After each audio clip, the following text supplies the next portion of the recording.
Friday. I always look forward to this on a Friday because I start getting really hungry. We're taking things in a slightly different direction, though, today. Chefs Paul Brinicombe in Exeter and Matt Hallett, who's near Honiton in Stockton, have teamed up during the lockdown to launch their very own cooking podcast called The Prep Kitchen. And they're both with me this lunchtime. Hi, guys. You all right? You okay? Hi.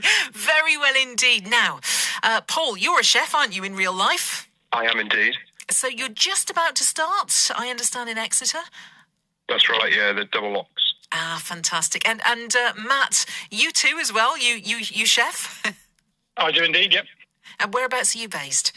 I'm based at the Lamb and Flag in Ottery St Mary, but before that I was working for myself as like a freelance mercenary cook.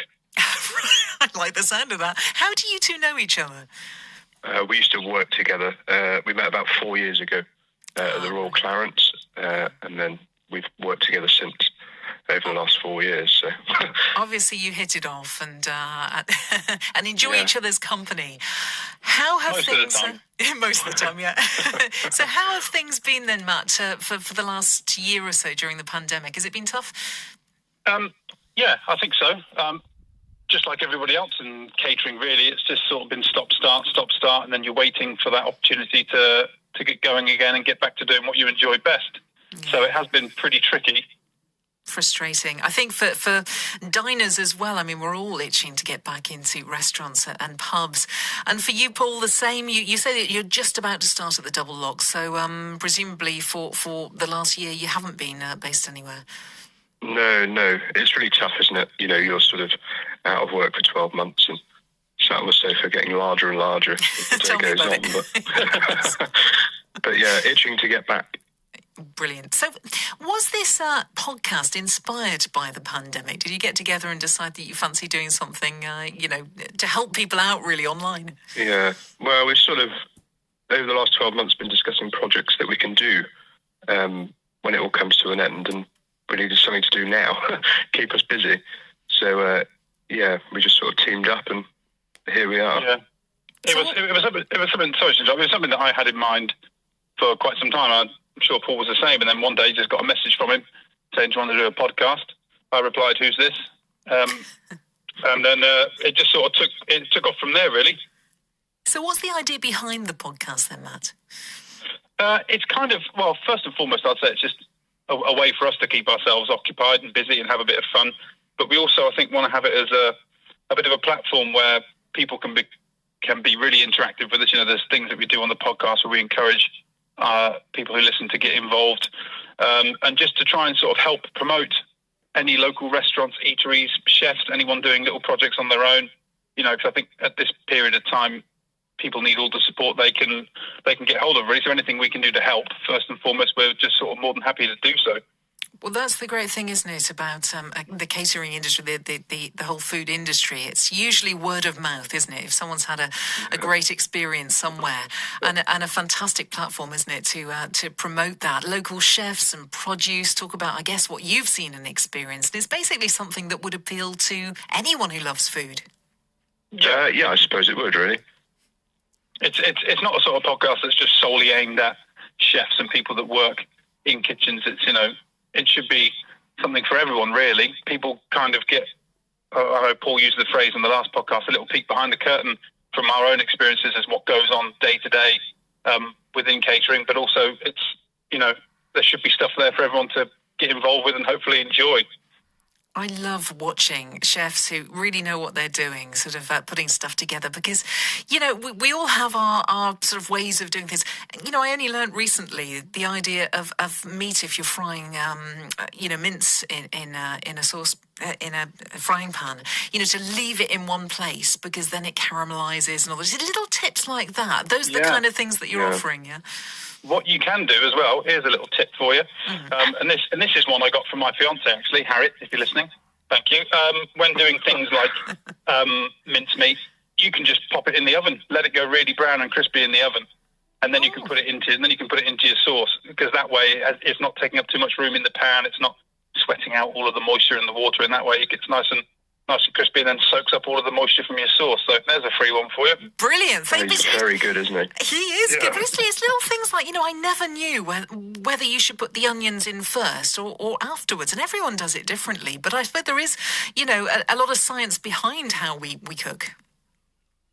Yeah, I suppose there is, really. Oh, thanks. Yeah, I suppose there is, really. We're just trying to get people involved in the kitchen again. I suppose we've had 12 months of everybody cooking and getting on with stuff. But yeah, just to encourage people to cook and not just chuck something in the oven. And people who know what they're doing. I tell you something, I watched, it was an old Fanny Craddock TV show at Christmas. I don't know whether you've seen any episodes of that, which really made me laugh. The way that she was flinging her hands into a cake mix and snapping at her poor assistant. And there are so many really sophisticated TV and internet shows now, Do you think that people are becoming more knowledgeable and demanding better quality from restaurants and producers because they can actually see it on the TV? I think they are, yeah. I think, as an industry, we're getting more and more sort of scrutiny, but in a good way, really, from that sort of angle. Yeah, it's nice to see that people are more involved in wanting to know where their food's coming from, how it's prepared. Which one of you applied for MasterChef? That was me. But you didn't get through. How annoying. No, not this time, no. Are you still going to go for it? Talking to the BBC might pull some strings. I've applied for this series as well. So fingers crossed. You don't fancy that, Matt? No, that's not really my bag, to be fair. I mean, I know Paul's got a little bit of history in the RAF with competitive cooking, and I do not have that background, so I'll leave all the plaudits to him. But what's nice is, you both clearly watch a lot of these shows. I heard you talking about Ellie Wentworth, who's a MasterChef contestant in Devon, who did incredibly well. And it's a great platform, isn't it, for chefs who are coming on and wanting to make a mark in the industry.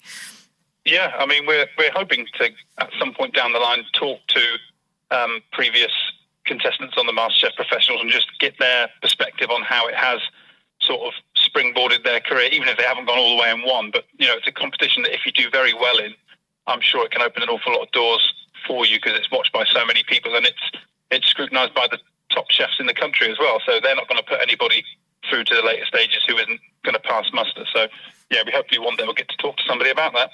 It is amazing what can be created. I'm a big fan of the Great British Menu as well, and you see these beautiful, artistic creations. Is that your style, or are you more sort of rustic in your style of cooking? I suppose we're sort of classically trained, really. So, no, we'll leave that to them, and we'll continue what we do, I think. But it's very impressive to watch. And they do look like little mini pieces of art, don't they, when they come out on plates? How wonderful. I think it's just the scope. Yeah, it's the scope of the presentation, which just is mind-blowing with what they do and what they think of. And, we'll leave that to the true professionals. I'm definitely a bit more on the rustic side myself. So, Matt, have you got a signature dish, something that is your go-to? I wouldn't say necessarily I've got a signature dish, to be fair. I do like sort of countrified cooking, if that's a term I can throw out there, British and French influences. I made a pretty decent coq au vin last week, I'm not going to lie to you. Lovely.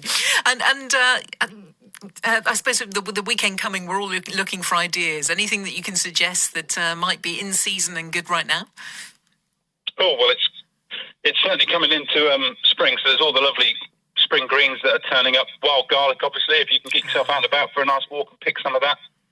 That's a really, really, really nice versatile ingredient this time of year. Great turned into a pesto and, labelled on top of some nice grilled chicken or something along those sorts of lines. I was going to plug myself again there, shamelessly. Through the podcast itself, we do a little ingredient challenge and we get people to, cook with a certain ingredient which we have chosen at random. So last week just gone, it was cauliflower. So I made a little cauliflower cheese tart. So all the best bits you like about cauliflower cheese is like some nice short crust pastry and then just flashed under the grill to go nice and golden brown. So if anybody wants to give that a try, go for it. Oh, I am drooling. Paul, any suggestions there for this weekend? Not really. I think it's just about cooking what you enjoy eating, really.